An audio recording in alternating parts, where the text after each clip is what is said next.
सद्गुरु श्री ब्रह्म चैतन्य महाराज गोंदवलेकर, इनका प्रवचन 8 दिसंबर। देह को भगवत प्राप्ति के लिए संभालें। देह को संभालना जरूरी है, परंतु भगवत प्राप्ति के लिए वो करना चाहिए, विषयों के लिए नहीं।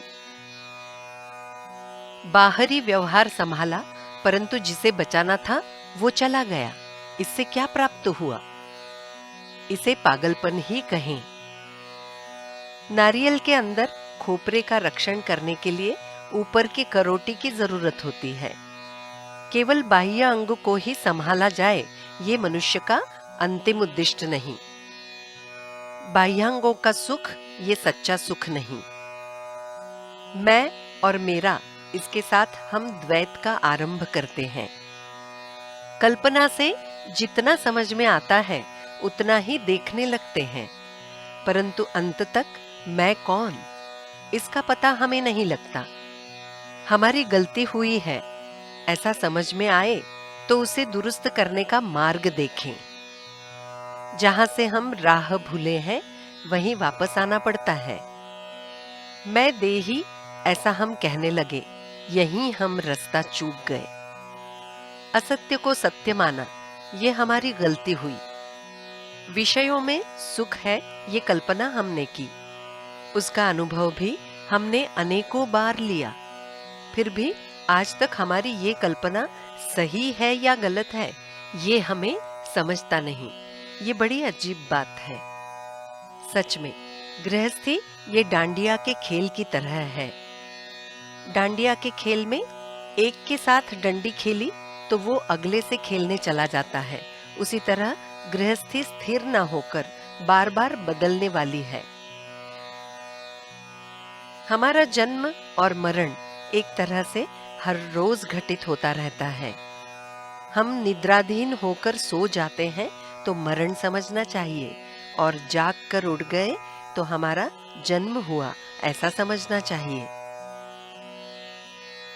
जेल में बहुत सारे कैदी होते हैं।